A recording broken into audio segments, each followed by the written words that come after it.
also break it down with up-to-date analysis, informed opinions, and distinct professionalism. That's why you love us. At about 88.9 FM, your go-to station. The time is 3 o'clock.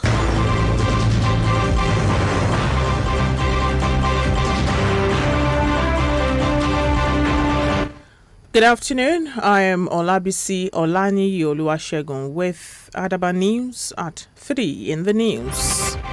Buhari writes Senate to request $800 million World Bank loan. NAFDAC sanctions 35 firms in Kano. Fire guts Abuja NAF base. This is the news. Now the news in detail. President Muhammadu Buhari has sent a letter to the Senate seeking approval to take a loan to the tune of $800 million from the World Bank to cushion the effects of subsidy removal.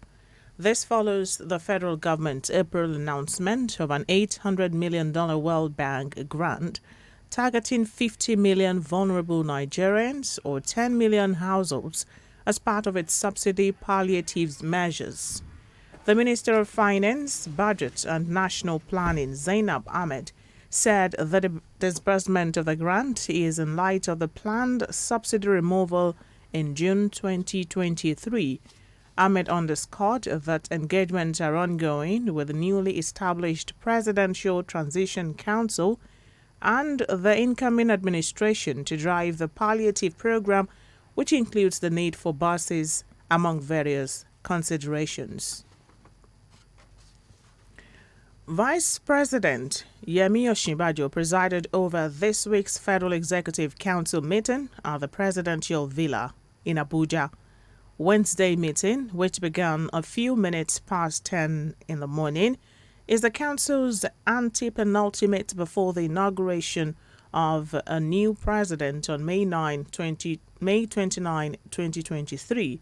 Ministers of Special Duties, George Akume, and Communication and Digital Economy, Issa Pantami, said the opening Christian and Muslim prayers, respectively. Present at the FEC meeting was the Secretary to the Government of the Federation, Boss Mustafa, the Head of Civil Service, Dr. Folashade Yemieson, and the President's Chief of Staff, Professor Ibrahim Gambari.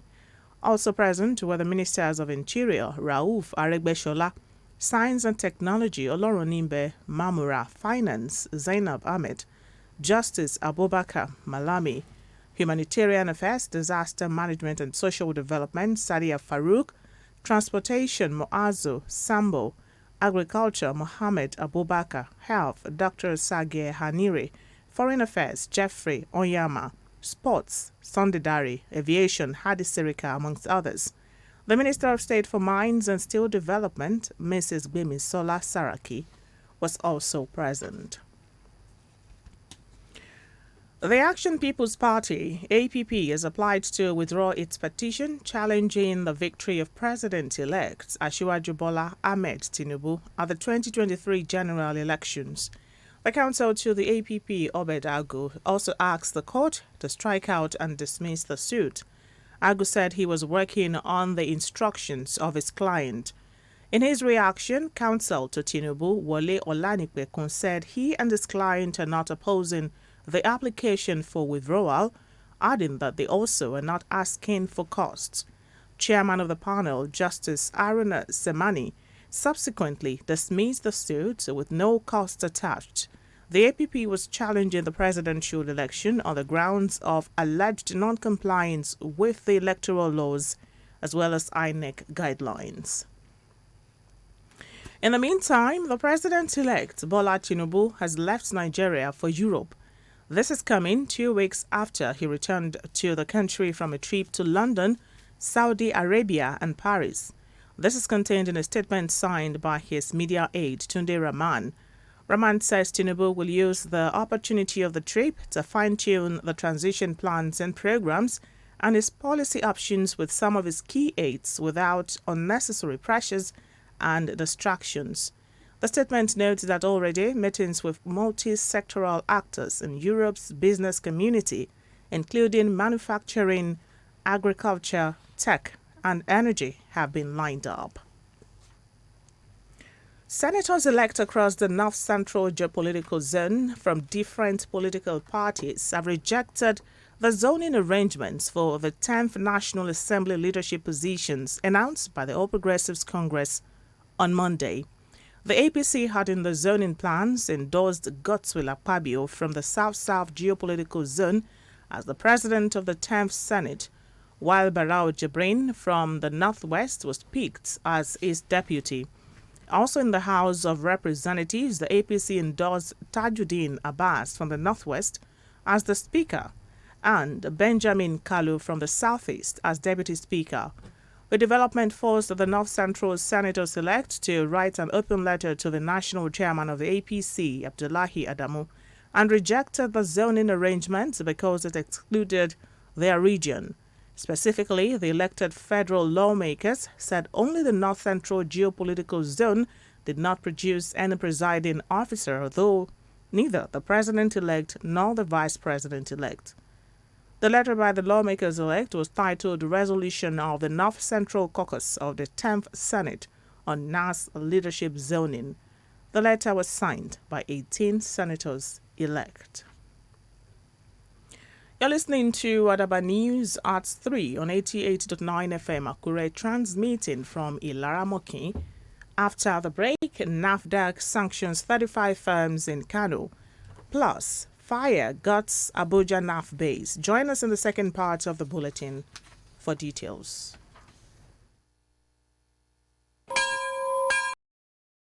.9 FM online platforms at Adaba FM TV on YouTube, Adaba 88.9 FM on Facebook, Instagram, and Twitter. With an audience of over 60,000 people across all our social media platforms and a reach of over 315,000 overall. Call these numbers today to push your market before that audience. Kadzim on 080 30414 or Hazan on 080 650 77920 or Feyi on 0814 138 8719 or Temi on 080 66766 944.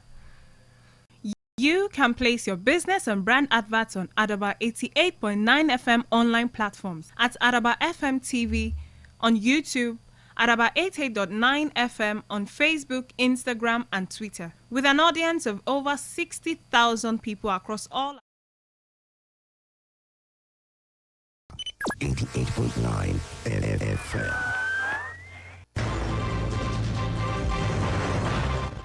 Thank you for staying tuned. For news update and live streaming, visit our website www.adaba889.fm or download Adaba FM app on Google Play Store. You can be part of us on our social media platforms www.facebook.com/Adaba FM 88.9 on Facebook, at Adaba 889 FM on Instagram and Twitter, and Adaba FM TV on YouTube.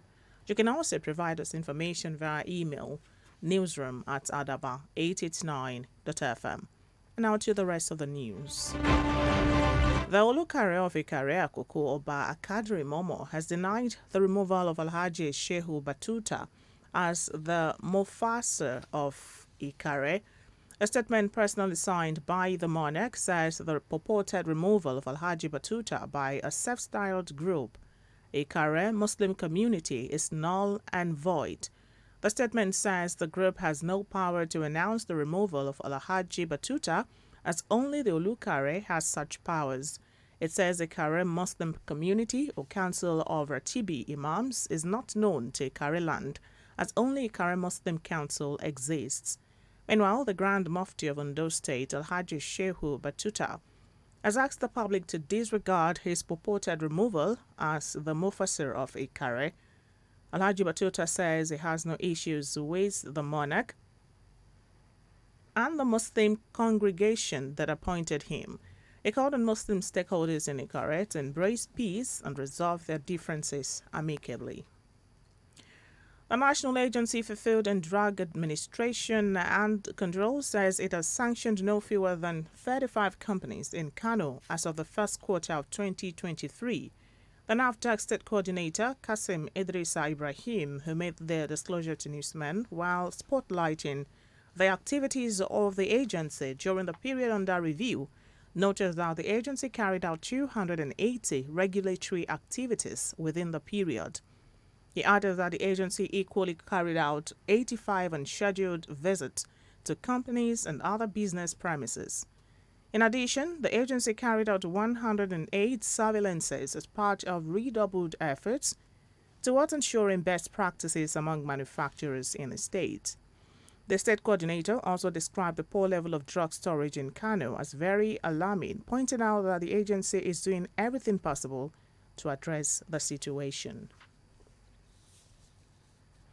The Joint Admissions and Matriculation Board said it would ensure that Nigerian students evacuated from war-torn Sudan are integrated into the nation's universities. The JAMB Registrar, Professor Ishaq Oloyede, made this known on Tuesday in Abuja during a meeting with the head of Nigerians in Diaspora Commission, Abike Dabiri Erewa. In a statement issued on Wednesday, Oloyede, who empathized with the students, commended NIDCOM for the effective handling of their evacuation, adding that JAMB would ensure the desired support. However, the JAMB boss called on the students not to tread the path of those who returned to the country over a year ago as a result of Ukraine's war, but refused to comply with the stipulated procedures that would have ensured they continued their academic programs seamlessly in Nigerian universities. Fire has gutted some parts of the Nigerian Air Force Base located along Airport Road in the Federal Capital Territory. The cause of the fire outbreak was yet to be ascertained at the time of this report. Operatives of the Federal Fire Service have also made an effort to put out the fire. No official statement yet from the Nigerian Air Force on the incident. And now the police command in Zamfara State have neutralized 3 armed bandits after a gun duel at different communities in Safe and Bakura local government areas of the state. The Commissioner of Police, Muhammad Bunu, stated this on Wednesday during a press conference at the police command headquarters in Gusau, the state capital. The freshly deployed police chief expressed the readiness of the command to collaborate with traditional rulers, religious leaders, and other security agencies to tackle the security challenges facing the state. He revealed that operatives of the Anti-Violence Squad had neutralized 2 terrorists and recovered 1 AK-49 and pump-action gun after engaging in a gun duel with a terrorist, while others escaped with gunshot wounds at Gidangiye in Safe local government area. And now to end at about news at 3, a recap of our top stories. President Muhammadu Buhari has sent a letter to the Senate seeking approval to take a loan till the tune of $800 million from the World Bank to cushion the effects of subsidy removal. The National Agency for Food and Drug Administration and Control, NAFDAC, says it has sanctioned no fewer than 35 companies in Kano as of the first quarter of 2023. And finally, we told you that fire has gutted some parts of the Nigerian Air Force Base located along Airport Road in the Federal Capital Territory.